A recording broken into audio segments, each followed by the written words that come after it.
sex is always seen from male gaze. Nobody talks about female sexual health. Women's pleasure becomes a बहुत ही privileged problem. The clit, which is the main pleasure organ in a woman, was not fully mapped until 2005. Can you imagine? When we were in the research phase for launching our lube, which is a clean, unscented, unflavored lube, India didn't have one when we had launched in 2021. Still, why 90% of sex toys or Yeah. toy friends, as you call Yes. them, still look like a phallus? Again, like it's all about आदमी को जोशीला बनाना, for a lack of a better term. But when it comes to women's pleasure, when it comes to women's health, it's all censored, man. The orgasm gap that does exist. For a lot of men, they also take it as an offense. Like Yeah, when you're yeah. in the bedroom, like why?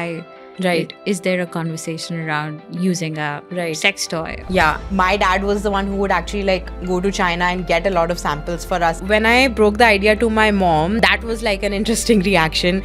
She was like, "Beta, but log kya kahenge?" Can you openly say the word sex, orgasm? I think a lot of what we're talking about right now, you'll have to beep the F out of it. Hi everyone, I'm Soumya and welcome to The Girls Who Get It. This is where I talk to your favorite girls living their best lives. Today's guest on the pod is Sachi. She's the co-founder of That Sassy Thing, the brand which made India's first water-based, non-scented lube. But I essentially see her as a wonder girl who's making the entire nation scream with joy and making pleasure more enjoyable for girls, one at a time. Hi Sachi. Hi, Soumya. Thank you so much for having me. I was so excited to get you on the podcast. Even before we were trying to build Girls Who Get It, you were the first name on my mind. Trust me, I'm such a fangirl.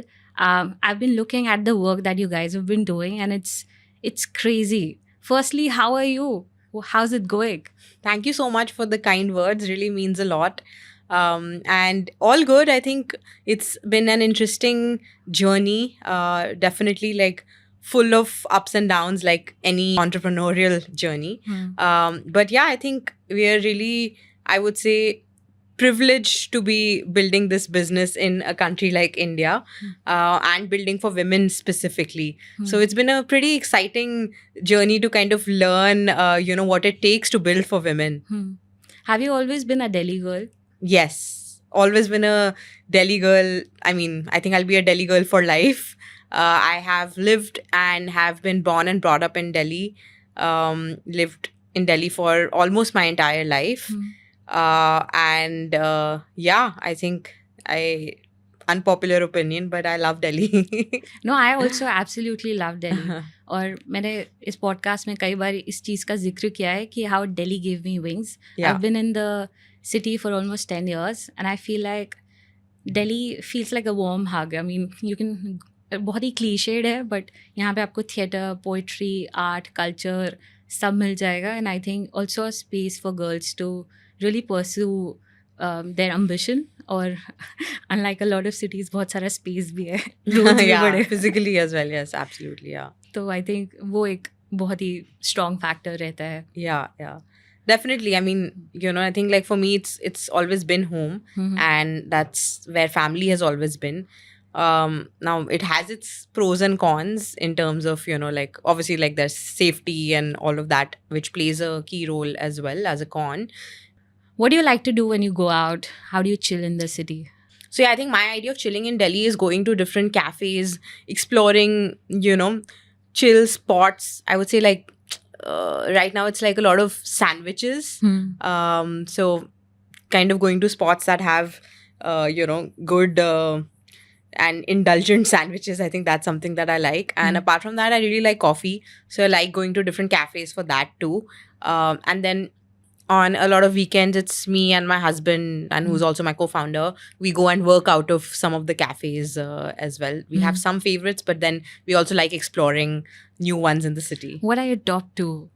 One Top for two coffee cafes? Okay. and one for food. Wow, that's a tough one. Okay, so I think because we were talking about sandwiches, I love this sandwich shop called Pete's Deli. Oh, Yeah. Oscars. Yes, it was in Hoskas, but now it's moved to GK2. Oh. So I love that. And coffee would be... Okay, so two different ways to put this. I really like ATE, which is altogether experimental.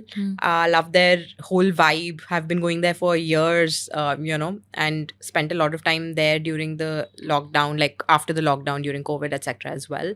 So I like that place also. And then I really like the coffee that Coffee Bond does. This cafe Coffee Bond.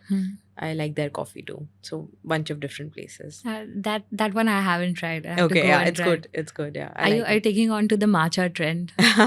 No, not really. I don't like matcha. There's so many people. So मेरे को matcha थोड़ा decent लगता है. Yeah, तो बहुत सारे yeah. लोग मेरे को आजकल reels भेज रहे हैं कि pond में से Oh, algae निकाल के. yeah. That I've seen. Oh, Yeah, yuck. disgusting. But yeah, I think like I'm a nice latte gal. Let's put it like that. Yeah. Oh, sweet, classic. Yeah, very classic that way. Delhi में बड़े होते हुए अभी आज के date में that sassy thing जैसा brand चलाना which talks about female pleasure and to even like to take this concept to your parents would have been such a tough thing, no? कि dinner table पे या कहीं और कि this is what I want to do. So how was growing up in Delhi like around your parents, and how did they feel about you doing this or starting a brand like this? Yeah, I think to be honest, I would say that I have a family that's pretty chill. Like my parents are pretty chill overall if you compare it to the average Indian parents. So they've been fairly liberal in that sense. I also grew up with an older brother. So I think that helped ease a lot of conversations early on, as I was in my formative years about, let's say, spending a night at a friend's place. Things like that girls are not really allowed, a lot of girls are not allowed. Correct. So, or like going out with friends, staying out till late at night, stuff like that. That was very normal. Like drinking as a woman was not really frowned upon or anything like that. In fact, I had my first drink with my dad, I think, if I'm not wrong. Hey, So- that's so cool. So yeah, I think like my dad has been like really chill and always been very supportive of whatever I've done in life, and always been like, do what you feel like, and I know you'll be good at whatever you do, and been extremely supportive of everything, which I think is unusual, for a lot of girls growing up in India as well. So I think with him, in terms of starting the business, that conversation was very business focused and not so much about like societally, what does it look like, culturally, what does it look like. And he always saw the business as a business. In fact, when we were in the research phase and when we were actually, like looking at different samples of massagers as well, my dad was the one who would actually like go to China and get a lot of samples for us and do a lot of the research and do a lot of the legwork in terms of the research for us as well.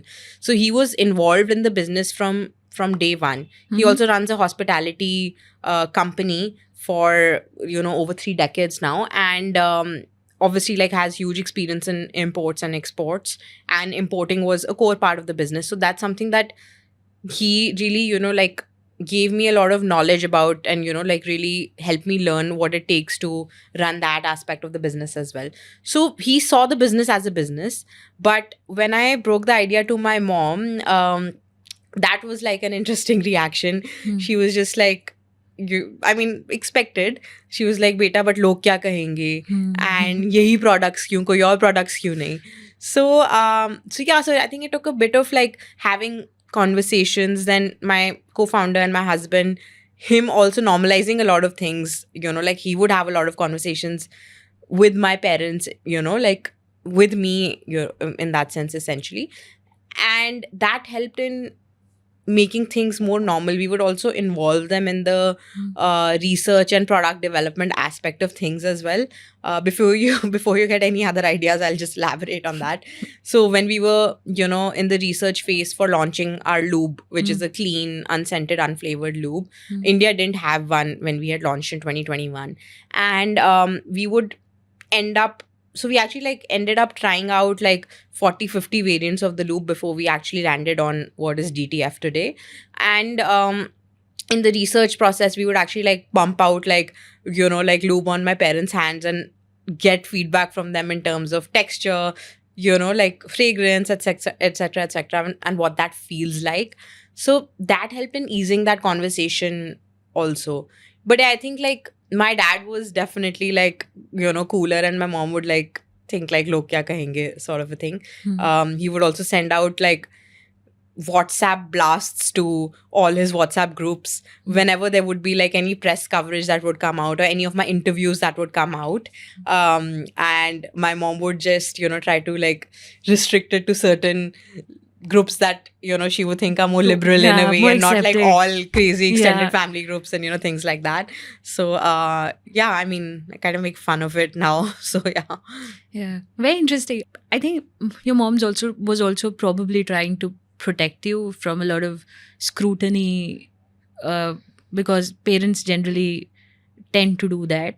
I think it's a lot more about conditioning. Yeah, Like, correct. like conditioning that is passed on from generations, like from one generation to the other. So the same thought process or the same kind of thinking would be passed on from my great grandmom to my grandmom, then my grandmom to my mom, and then she would try to pass certain things on to me as well. And as women, we are not really taught to like oppose or like stand up against, things in a way that things that we don't believe in. So I think I was a rebel in that case, and okay with like sharing my opinion, standing up and speaking up for like what I believe in. So I think it was more about that. Did it become a part of your personality later, at a later stage, or were you always like this? I was not like this at all, I would say. Growing up, I was pretty shy growing up. I was someone who would like really keep things to herself quite a lot, which I've tried to change over the years, and I'm also like a work in progress. But yeah, I would definitely not be someone who would put herself out there or would confidently like put her opinions out there as well. I think there was a pivotal point in my life when I was actually doing my master's in the US. I was in the US living there for like 2 years, and that just changed my way of viewing the world. It opened my eyes to a whole different, like whole different kind of people, whole different world that exists outside of the bubble that I was living in, so far. So I think that taught me a lot of different varying POVs of, like being, of existing, of who I could be, like endless possibilities in that sense as well. And I think that really opened my eyes and changed me as a person in a lot of ways. But I think until then, I was also like my early 20s pretty weighed down by what other people think of me.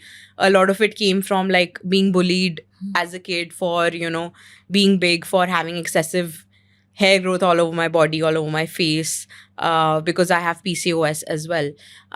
So I think a lot of that aspect was something that I also focused on in terms of my personality growing up.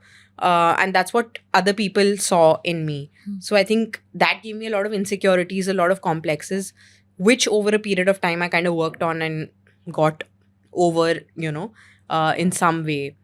What are the top 2 things that helped you get over this? Or I think it's also a process. When I say get over this, I don't mean it in a way that one day it was there and the other day. Definitely, it's not like that. It's definitely, and it's not a linear journey. And in all honesty, it's not like I'm like, oh my God, 100% healed and all. I have that trauma still, and I'm not totally okay with a lot of things. But I think like starting, I kind of like expose myself to different kinds of media as well, right? Like in terms of pop culture, it wasn't just looking at women who were skinny, white, perfect, women without any body hair. So I think kind of changing the kind of, content I'm being fed on the algorithm, I think that helped. But also like therapy helped as well. But also developing a stronger sense of self, and also kind of detaching this idea that whatever other people think of you is what you should attain to be, or like that's the standard you should kind of hold yourself up to. And I started calling out the bullshit also, and I started seeing that, okay, like I am my own person, and I want to be who I am. And first, I think like the first level of that is discovering who I am. I think I didn't discover for a long time who I was, what I believed in, what I thought about the world, things like that. And I think I started doing more of that, and also understanding, okay, like, and as I was talking about like body hair, for example, right? I am okay with having body hair. I remember like being forced to like wax my underarms, wax my whole fucking body when I was in 7th or 8th grade. It started then. But I realized like later I'm okay with body hair, and I'm okay with like not waxing it, or waxing it sometimes as well. That's my choice when I feel like it and when I, don't feel like it. So there shouldn't be like this. I think when I started realizing that there shouldn't be like this one perfect way to be, that's when you can like be yourself, and that is when you can actually be happy and comfortable in your own skin. Yeah. So it's not like I don't believe really in like I would say loving your body at all times. That does not happen, and it's okay. But I think just accepting, that okay, first step is accepting, right? Like I don't feel great about my body because of whatever XYZ reasons. Something could be health related as well. For me, it was health related. Correct. Also. And it's not always about like the physical appearance of things, but also like the narrative that you have been fed by society, by pop culture in a lot of ways. I think, and it's easier said than done, to be honest. So it's not like I don't have my low days still where I feel XYZ insecure about, XYZ part of my body or how I look. But then it's also about like acknowledging that, accepting it, and then moving on. Okay, so it's okay, like it'll be better now, and here's how I can kind of work upon myself to be more accepting in a way, right? So yeah. सही बात है. मैंने एक I think Julia Roberts walked the red carpet Yeah. where she had Underarm hair hair, yeah. and fully grown. Yeah. She was the talk of the town. Yes, yes. जैसे she's unkempt or ungroomed and this and that and मतलब 50 चीजें Yes. तभी मतलब just to feel like yourself in your own body. Yeah. It's such a radical act, right? कि it is disappointing, but I also have a lot of hope for the future. It Right. also makes me very, very hopeful that people like you exist because you're doing what you're doing. Another big part of all of this is how you're sort of also educating people as you going along the way, right? Both these things come together. Yeah. And but before we delve into all of that, I'm equally as interested to know how Himanshu and you met. Cool. So Himanshu and I met while we were working together in 2012. So I was, so I know him for like eons now. So we met in 2012. We worked together from 2012 to 2015. This was where? So this was in Delhi, and I was working with him at his creative agency. So he used to run a creative agency, and we were working there together. And that's when we actually got to work on one of the largest condom brands in the country, and had that experience professionally in this category, back then. And then 2015, I had left. I was working with, like another tech startup incubator. And that's when we actually started dating. We started dating then, and then we got engaged. Then I went for my master's to the US. So then we were in a long distance engagement, going to be married. And then we got married in 2018. So yeah, but we know each other for about 13 years now. Yeah. How has dating been for you all this while? Like now I know how you met Himanshu, but before this, how did dating feel? I mean, I've honestly like dated people who were fuck boys before that, and didn't really know that I was getting used emotionally in a lot of ways. I don't think there was any space platform that would actually like talk about or share experiences of women, what dating should be like, right? Or like not just dating, but like just what being with someone that you like, what should that be like? Or if someone likes you back as well, like what are the things that you should expect out of them? And like, I mean, people should respect you. That's like the basic thing. I mean, it's sad that I'm actually saying that respect is what you should be asking for. But I think there's no conversation around like how women should be treated, how, like guys should not be dicks, for example, things like that. So there was no conversation, no safe space for women, when I was growing up and in those years that existed. And I wish that was there. Maybe I won't have had like a lot of horrible experiences that I had with men, back then.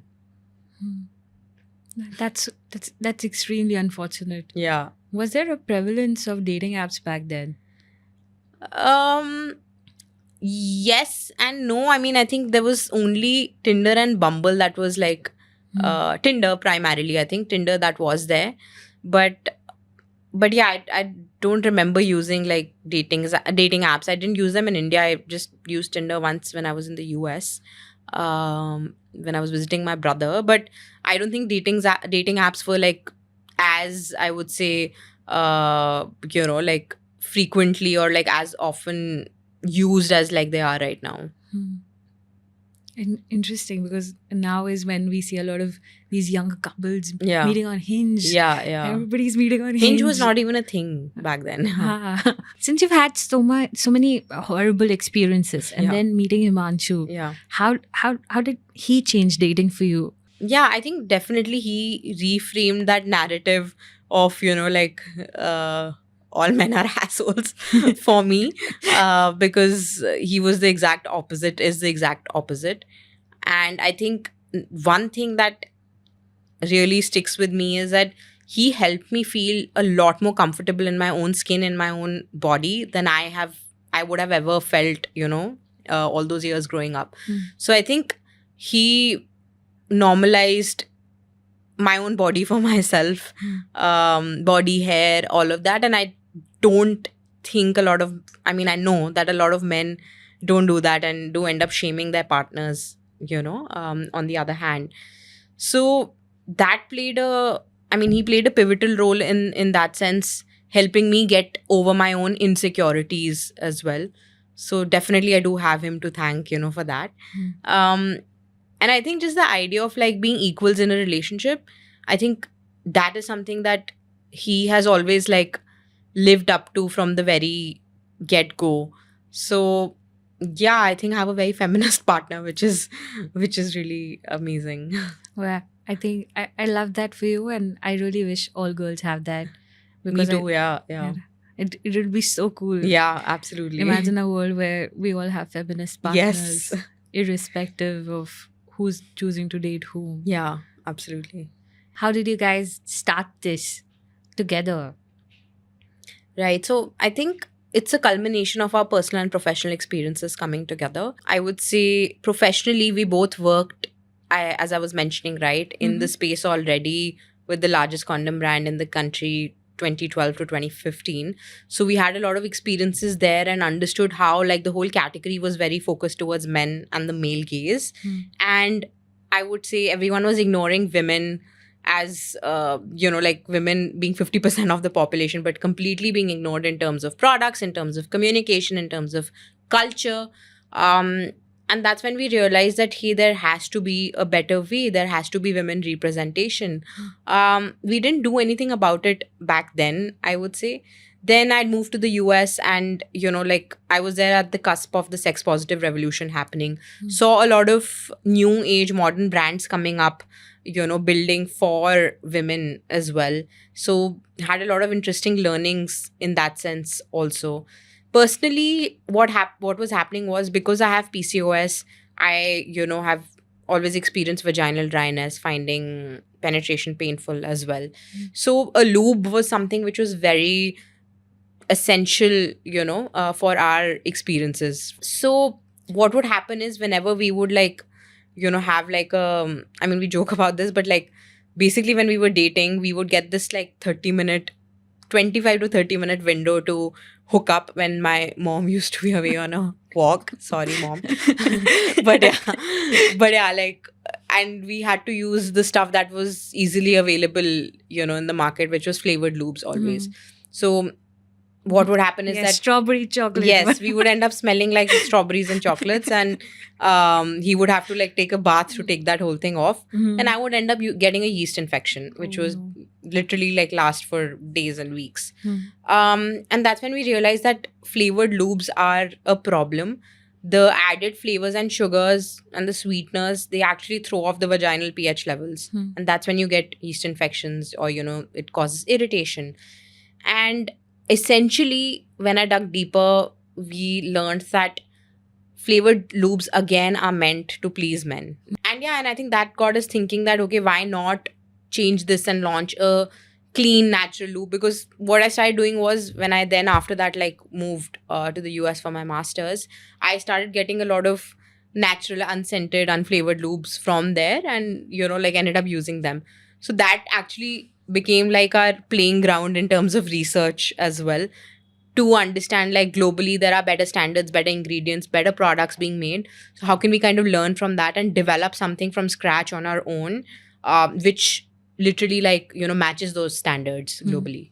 It also makes me so angry just thinking about how males get to decide, because essentially any lube that you would have been buying from the market back then, they would have been bigger brands. The product's been decided, packaged, launched all by males. Yes. So when that is happening, I bet they did not see the yeast infection coming in. And no way. And I'm sure about the fact that you might not be the only girl who had to go through something like 100%, this. 100%. Yeah, because we have so many customers writing to us that this is like the best lube that I've used in the market, and I've tried like almost like all brands, and they end up causing some irritation or the other. There is some ingredient which is an irritant. Also, by law, you're not supposed to list all the ingredients on the back label. You can just like list 3 or 4 key ingredients and get away with the rest. But we changed this too, and we like always wanted to be and are a transparent brand. So we ended up listing all the ingredients with proportions on the back label, because we wanted to be 100% transparent, and we believe that women deserve to know what they're putting in one of the most absorbent parts of their bodies. So we ended up doing that, and we educated people that way also. Like, hey, if you're checking like what ingredient goes into your food, what are you consuming in terms of the skincare products that you're using, then why not something that is so intimate as well, right? I mean, you deserve to know what's in there. So we were the first and till date the only brand that does list all the ingredients on the back label as well.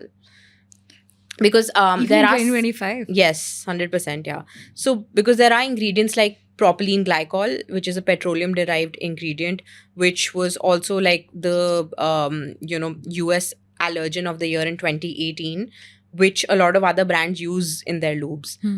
Then there's glycerine as well. Both of these are not good for vaginal health. They're not good for women. Oh my God. So, and they do exist, in a lot of other lubricants as well, because they retain like this gel-like moisture and structure. So brands end up adding them. They end up not disclosing those ingredients on the back label as well. But our lube is free of any nasties like propylene glycol or glycerine. Another inherent factor in this entire narrative is how sex is always seen from male gaze. That in porn, the woman is always trying to please the man. Yes.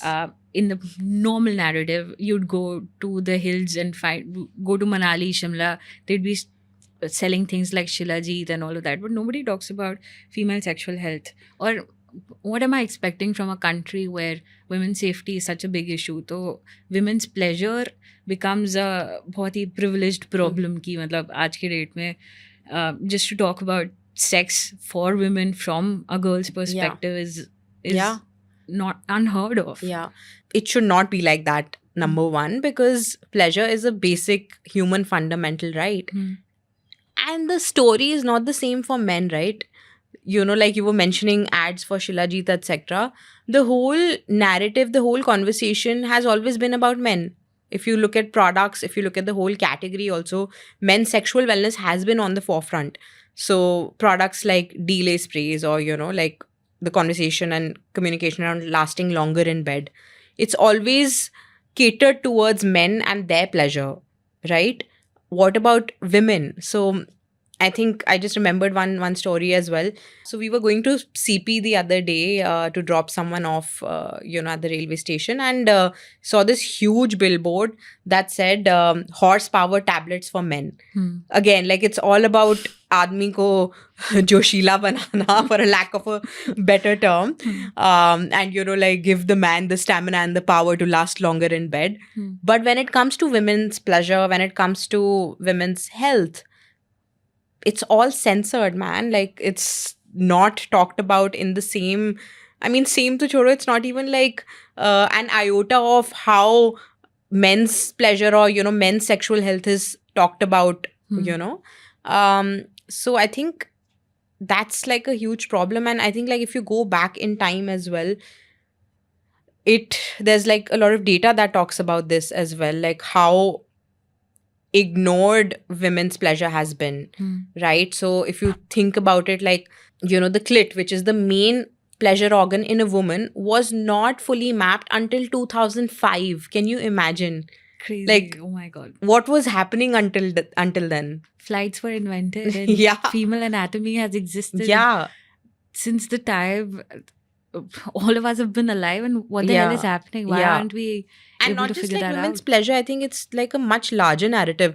It's a much larger conversation, and like lack of like putting women's needs or like just empathizing with women, or like taking them as examples in like studies as well, right? Like, so for example, cars were not built for women until 2013. They Correct. were not tested basically for women until 2013.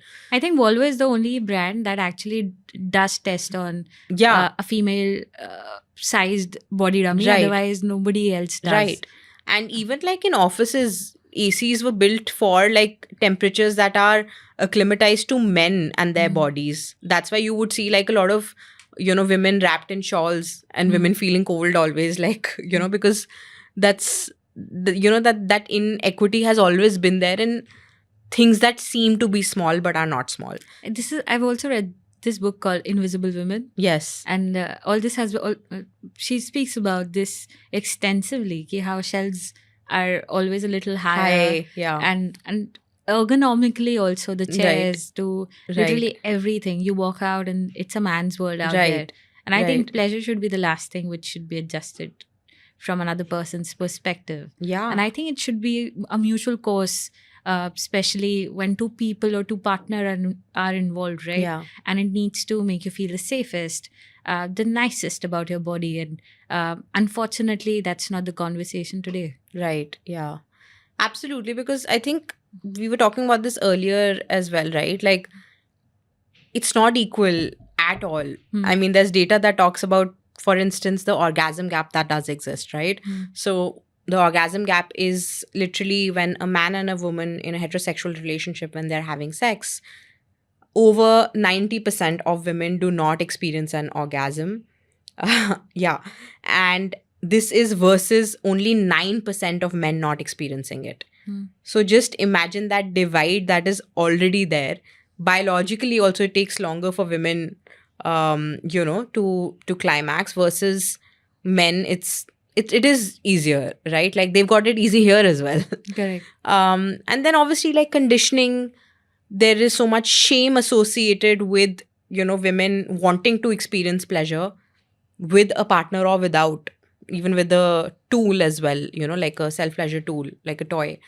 So that makes it even harder for you to really, I would say, embrace what pleasure means and to experience it in the first place. And then that coupled with the lack of sex education, where you're not taught, like you're literally not taught anything about your body. You're just unpacking all of this.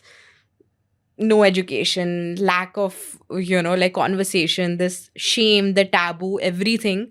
So I think it's a lot to kind of, figure out and understand.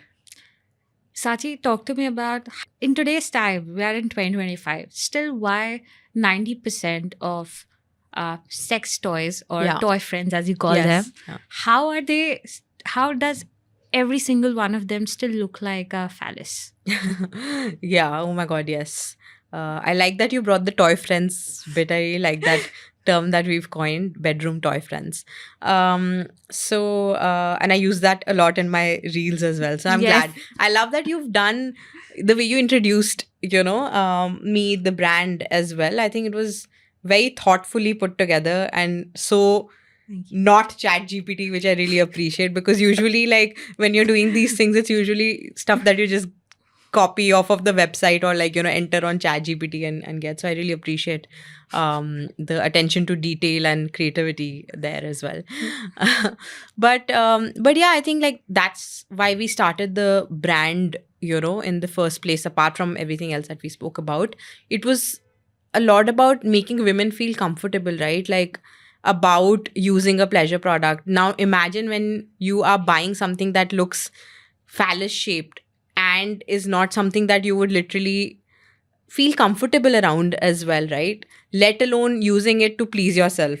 If you don't find it pleasing to look at, how will you use it?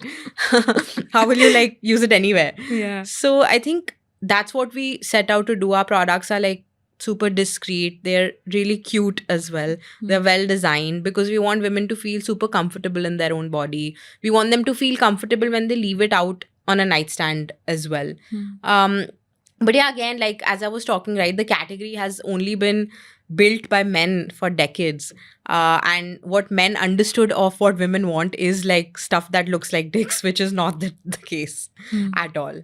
Women and their needs are not, like they cannot be just like reduced to like a phallus looking object. That's not how it is. And it's not that simple either. Yeah, and I think it also ignores the clit function, right? Because 100%, yeah. you need, and for a lot of men, they also take it as an offense. Like Yeah, when you're yeah. in the bedroom, like why? Right. Is there a conversation around using a Right. sex toy? Yeah, I'm so glad you brought that up because that's a really big part of it as well, right? Like something that looks like a penis, the idea is that, okay, you just insert it and you're done. But I mean, 90% of women need clitoral stimulation to orgasm and they can't do it with just penetration. So just that whole narrative of sex is equal to PIV, like, penis and vagina, like that's really like not how women's bodies work. And I think like the perspective that men have always had, it's always been reduced to that in a way, right? Hence you have just dildo looking products in a way. Because yes, the clit has been ignored. What about like different forms and functionalities of products where actually the main function is around the clit and it's about pleasuring the clit only.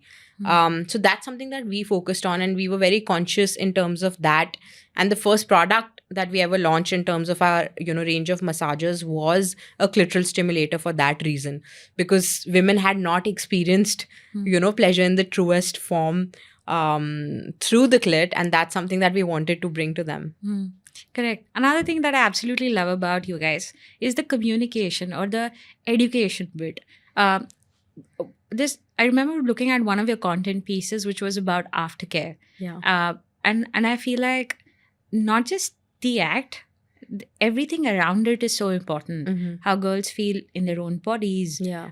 How even boys feel in their own bodies is very important, because I think when shame is associated with an act, it is not just affecting girls, it's also affecting boys, because you have to essentially be more masculine, right? You can't essentially the idea of comparing dick sizes. It's performance pressure is very real. So and it becomes a part of that conversation, but you have to really break it down to sensitize people towards a topic like this, right? Because when we walk into rooms, even now, sex or female pleasure or orgasm, everybody is so either disconnected from the topic, where they're like, हमें इसके बारे में बात नहीं करनी, या फिर they're otherwise it's very like making fun of it, or stupid jokes like being cracked around. कि, and I think it is also associated with female bodies, जहाँ पे आपको बोल दिया जाता है कि this is maybe she's cranky because maybe she's PMSing, she's cranky because,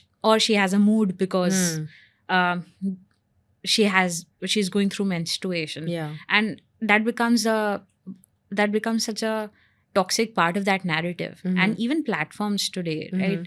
What you spoke about, or how you spoke about that in today's time, even platforms like Meta or Google, for that matter, are not letting you express yourselves in the truest way. Yeah. That would be so restrictive, especially when you're building a brand in this category, Yeah. right?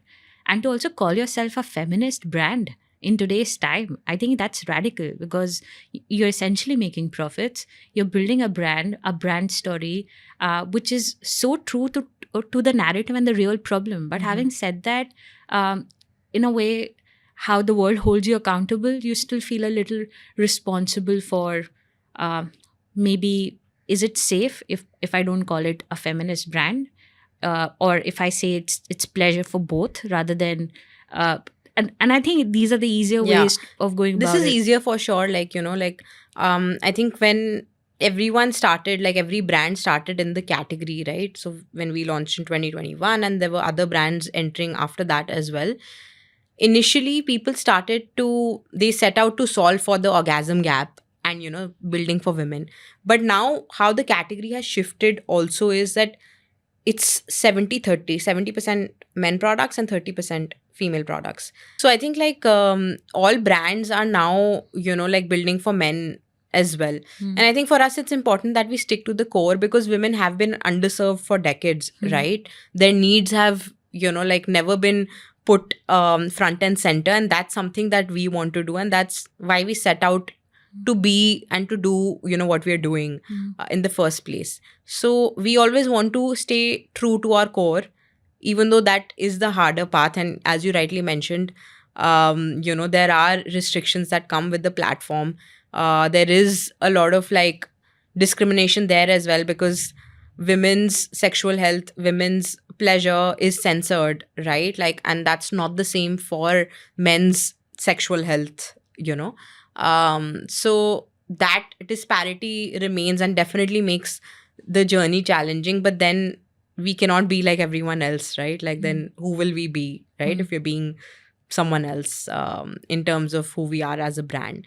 So I think we are very clear about building for women from day one, and that's something that we will stick to. And I love that.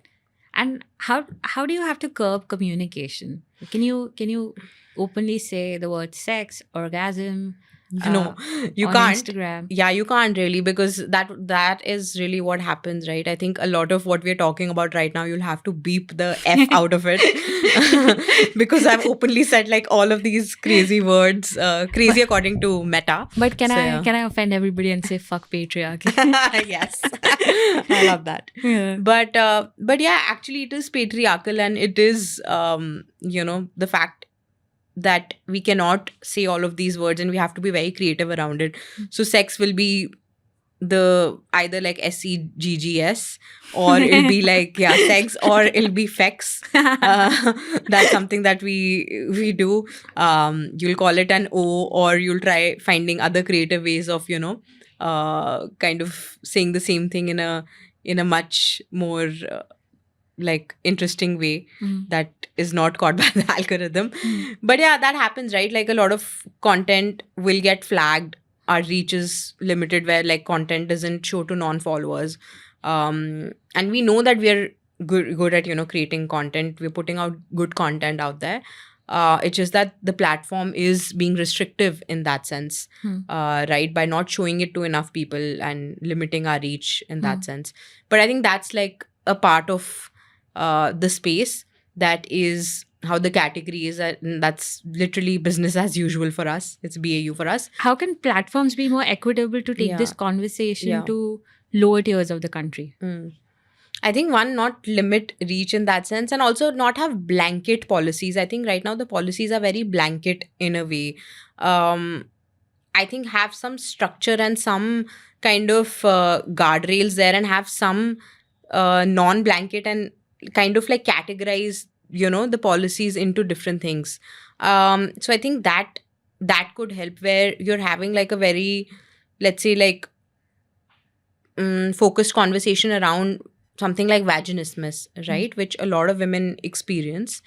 You're literally like banning that, and you're shadow banning all of the content around it as well.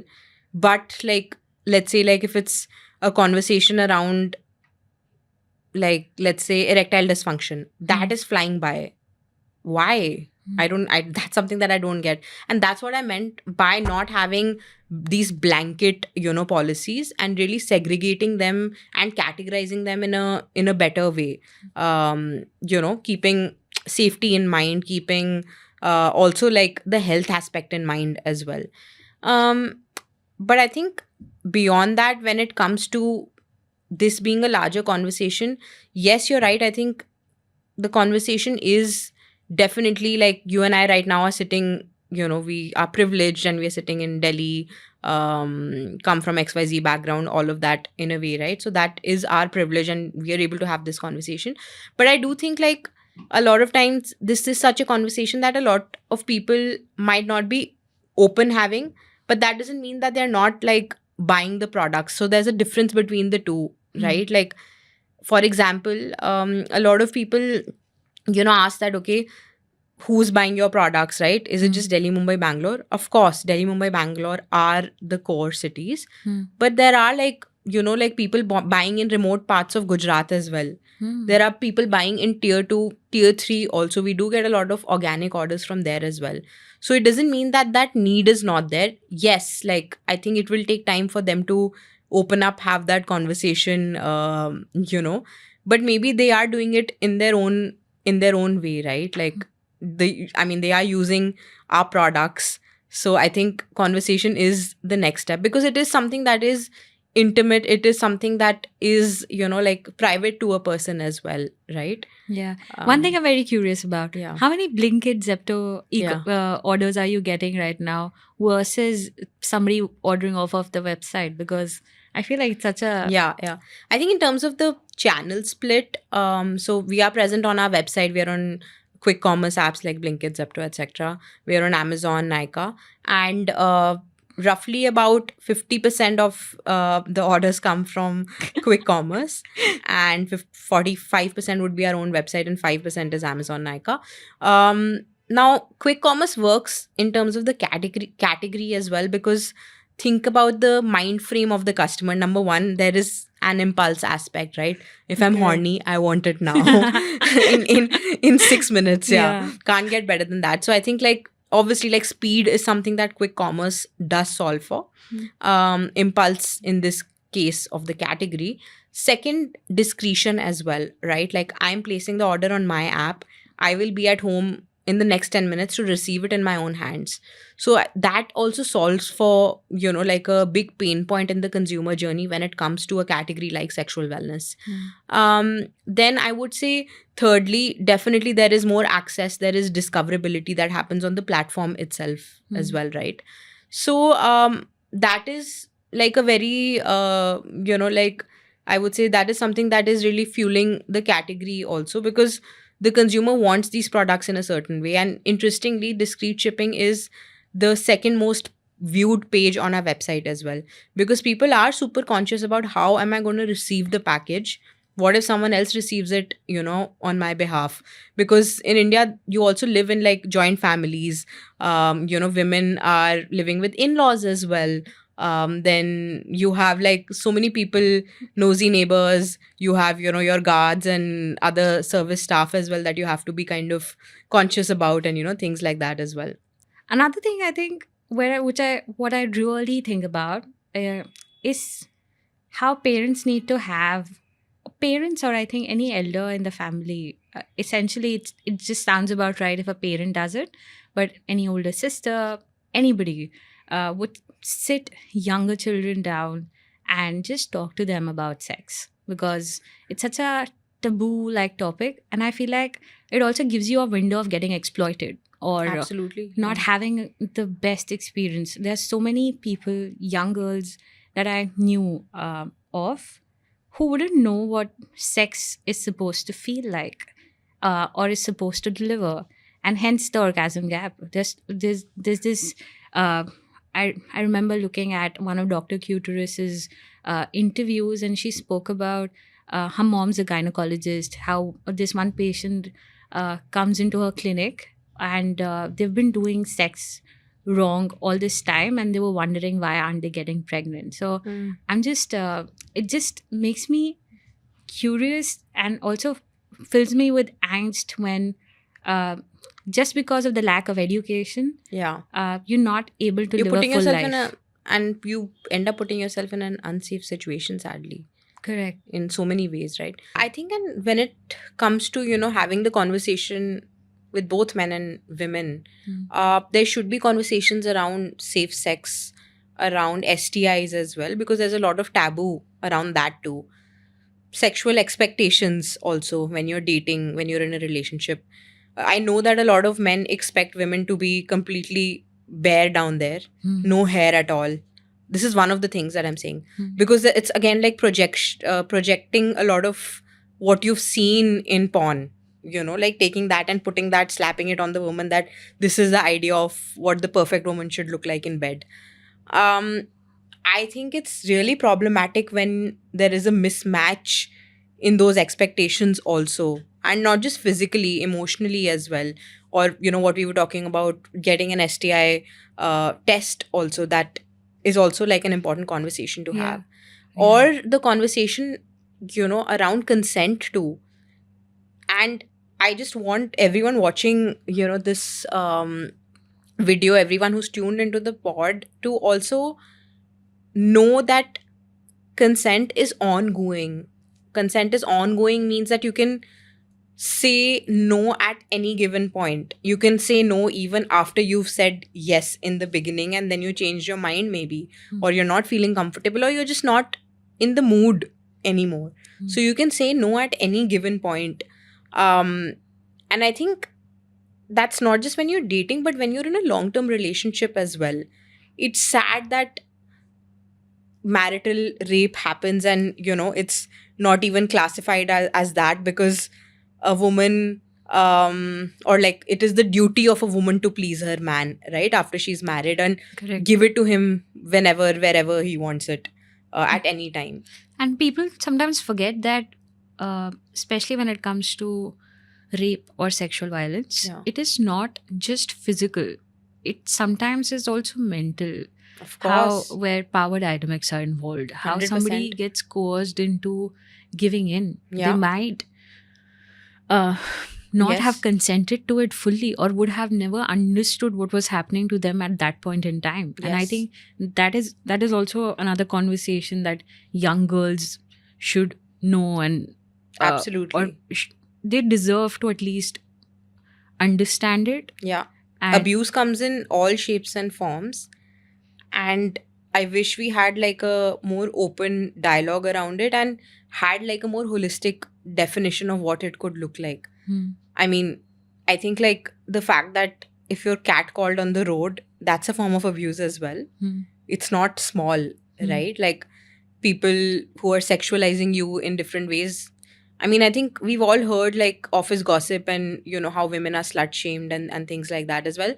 I think it starts with talking about all those things and getting to a point where we can talk about, like what all does something like abuse entail, when you're having more dialogue around, different aspects of what could make a woman uncomfortable. And then you build it up and you talk about, yes, and like abuse comes in all of these different forms. so since you're also giving girls a safer space to be or express, and also it is also because of a lot of conversation you're already putting out there. Yeah. How do you do girls come up to you sharing their experiences with sex, or how they feel in their own bodies, and how has that conversation been like for you? Yeah, I mean, that happens all the time, and I think it's truly very heartwarming. And I think entrepreneurship can be really hard. I feel like on the hard days, that's what really gets me through, the tough times, when I'm reading all of those sweet messages, those testimonials that we do get, and I get personally as well. So I remember there was this one woman who had written to me saying that, I can't thank you enough, because I have been married for over 15 years now, over 15 years, and I never ever experienced an orgasm until now with my partner. It was only when I got your product, like one of the products she had bought. That's when I experienced my first orgasm after being in, a marriage for like over 15 years. That really blew my mind. Just sad, but like also like very empowering that she, experienced her first orgasm. At least she did, experience it at that point, which Yeah. was really nice to know. And there's also a lot of age shaming when it comes to orgasms or Yeah. talking yeah. about sex. Why does Yeah. the world think only younger people are having sex? Yeah. It is bizarre to me. And I remember seeing a segment on Grace and Frankie, Yeah. and I love that show. yeah, and how they were. It was Grace's company where Yes. both of them, they were putting together vibrators Yeah. for older women Yes. who had problems like arthritis, Yep. making it more ergonomic. And I was Yeah. like, it is such a brilliant business idea Yes. that this show is giving us. Yeah. But nobody talks about it, and Yeah. it was just so empowering. I think to begin with, like mothers are not seen as sexual beings. Correct. Right? Oh my like God. even though they gave birth to kids, that's how kids got there. Hello. Yeah. Biology. Yeah. But yeah, like I think that's where culturally a lot of it, kind of comes from. Yeah. There is the purity culture also that, feeds into it. But I think it's very interesting that we actually have women across all ages who've written to us. So I actually remember recently there is this mother who's been our customer for about, 2.5 years. She wrote to me saying that I just got a gift for my daughter from you guys. I gifted her a vibrator because she just graduated and I want her to know what it feels like to, like explore your own body. Mhm. So that blew my mind. And okay, like mothers are gifting it to daughters as well, which is so amazing, Mhm. and like that's what it also means to educate them about their bodies in a more safe, and like realistic way than kind of have all these crazy ideas, unrealistic ideas about what it's gonna be like. And also giving girls the, like you said about empowerment, Yeah, yeah. also letting the young girls know that you don't need anybody else to feel whole, right? Yeah. Or to have your own experiences. And Yeah, it's and a- I think when you're talking about ages, like we've actually seen this across the spectrum. Hmm. So there's also like this, like a group of women in these farmhouses in Delhi who actually order from us like literally every month. Hmm. It's a dedicated Saturday. It's like the second or third Saturday. There's a pattern I've like seen now, when they have their kitty party. And this is something that they're gifting to all their girlfriends because they Wow. want them to experience that. amazing orgasms. Mhm. And so we have like specific, customers like that also, which is so interesting. Women like, in their early to mid 40s, ordering from us and passing that, like it being like a rite of passage. You're kind of passing it on to your sisters and, you want them to experience that joy and that pleasure, which is so sweet. I really love that. Wow. That's so cool. So Yeah. cool. And it's true. Like, in a country like India, where you don't, जब आप किसी को normally as a human being नहीं देखोगे, especially when it comes to mothers' cases Yeah. or anybody else's, Yeah. especially an older woman, Yeah. you wouldn't understand that as a need. Yeah. And that's such a fucked up way of looking at things. Absolutely. Even with the purity culture, everybody, because a girl is supposed to be pure, a virgin, when she's getting married or having her first sexual experience, which obviously is going to be with another boy, Yeah. she needs to have a virginity intact, and which means sex has to be painful, this and that, and it's such a fucked up concept. Yeah. Right, like it's twisted, and Yeah. it is also deeply ingrained in cultures. Yeah. And if she doesn't, then she's a slut, right? Yeah. Like it's just labeled as that. And the equivalent of men for that is that they are experienced, right? Like Correct. it's just so messed up. It just, I don't know, like it blows my mind. It's insane. Yeah. When you're building in a category that's so complex, how do you go to an investor and say, ये मेरा idea है, इसके लिए मुझे पैसा चाहिए? Do you think it's easy to, I mean, I'm not guessing it's going to be it's not going to be easy at all, but how are investors reacting to your business proposal? So definitely it is a tough category that we are building in to begin with. And I would say, I think like our current investors are amazing. Each one of them, they're really, really good. They totally align with our vision, why we're doing what we're doing, and kind of understood it and got it from day one. And obviously, that's why there are investors as well, both ways. It goes both ways. But yeah, definitely, I have been in rooms where I've had like a lot of male investors project their own experiences, like with partners into what we're doing. So, for example, if I remember there was this male investor whose girlfriend had never used a vibrator. So then it became equal to that women don't use vibrators, like how will this become a thing or whatever. So I've had those experiences as well, because sex is so personal, right? Like everyone brings all their personal baggage into it as well. And that happens, it's a human thing that happens with investors also. Then I've also been in a room where I've been told that, like everything is 10 on 10. Just if you were building in fashion, I would have written you a check right away. Okay. And I would say that's not entirely wrong, unpopular opinion. I would say that because when you look at like categories like, so I've also been told, that okay, women only buy fashion, hair care, skincare. And when you do look at those categories, definitely I think it's like easier to reach out to the customer as well. The challenges are also like very, very different. I'm not saying there are no challenges, I'm not going to say that, but very different. They're not like so deep rooted in things culturally as well. For instance, when we like getting customer reviews is not like, it's not easy. But when in a category like ours, we won't have like people like holding a vibrator up to the camera and talking about how it made them feel. Right? So that is challenging as well, people talking about it. I would still say women talk more than men do. That's also another kind of like challenge in that sense. But Sachi, also. so many other Yeah. brands I've seen जो Yeah. lightening, whitening और brightening promote करते हैं. Again, वो मतलब skin का भी. I'm not Yeah. just saying vaginal Yeah. brightening, but I'm saying कि बाकी human body Yeah. for girls to be a certain way, उन सबको Yeah. इतना funding मिलती है. Right. Everybody's just Yeah, because I constantly. think even if it's, like intimate lightening and brightening or any part of the, like human body, you are feeding into women's insecurities. That is what people build on. And we were clear from day one that we are not going to do that. So we will never, ever make, these intimate lightening, brightening creams and serums, even though they must be like the hottest. I know that data wise they're the fastest moving products as well.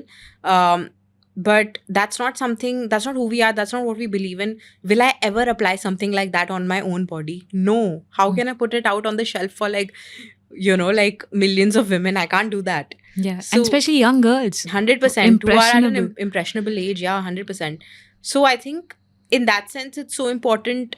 Another thing, when it comes to investors, it's so important to do a vibe check. It has to go both ways, right? Like that's why for us, like when it came to looking at fundraising as well, it was always about, okay, does the investor understand what we're doing, and why we're doing it? That's really important. Do they align with our vision? Do they align with our why? Do they align with our purpose? And we're lucky that we found really good investors, but we've had experiences where people don't get it at all, or like see it as a vice even. That's something that I've heard also, like seeing sex as a vice, or like seeing pleasure products as a vice, and also having this narrative that it's something that will replace men. A lot of male investors have said that also. Ki if women start using these, आदमियों का क्या काम है? हाँ, तो That's औरतें not तो how it works, man. औरतें तो पैसे भी कमा रही है, फिर आदमियों का क्या काम? Fair, yeah. Fair point, yeah. So Yeah. so I think a lot of it is also about educating the other person, even if it's an investor. And I think there are like a lot of investors who are open and want to be educated as well. So I think there are all kinds of experiences in that sense.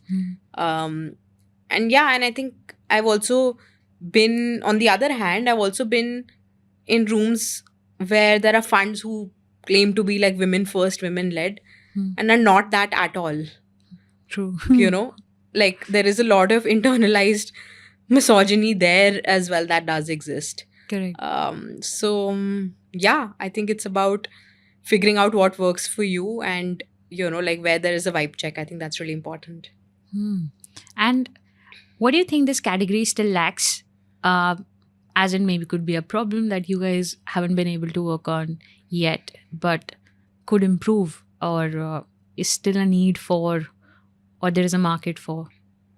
I think I would say women who have, like who experience conditions like vaginismus, also like women, like during menopause as well.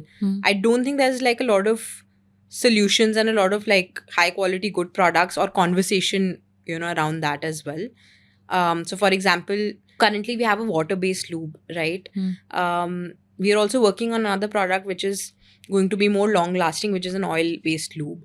So that's something that helps when you have vaginal dryness, like during menopause as well, when you do experience all different kinds of, I would say, like symptoms, conditions, one of them being vaginal dryness as well.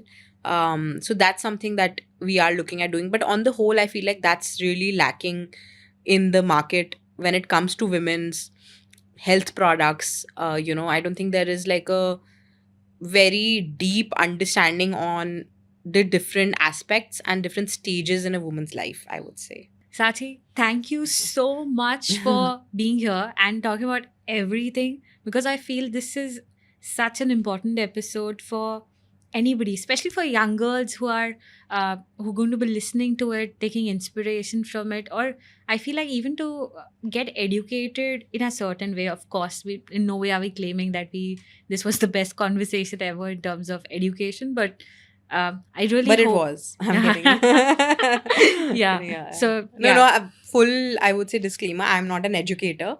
I'm just here to share my lived experiences and, my experience of building for Indian women in a tough category as well. So, and I hope that even like a bit of what I've said resonated, with people, and it helps some young girl, growing up, feel that she's not alone in this, and we've all been there, done that, and we are all enough. And I'm sure it's going to resonate with a lot of girls, even from an education perspective, to understand what's happening, or the conversation which is flowing. It was so heartwarming. Thank you for being honest. Thank you for being so real, and thank you for building a brand which is by a girl, for girls, to make lives better, to make pleasure better. I hope and wish more girls get more orgasms. And that's Hell where yes. So we just want to end this segment with that. And thank you. No for better being way here. to end it. Yeah. Thank you so much for having me. Yeah. And keep watching, girls. You get it. Like, share, subscribe.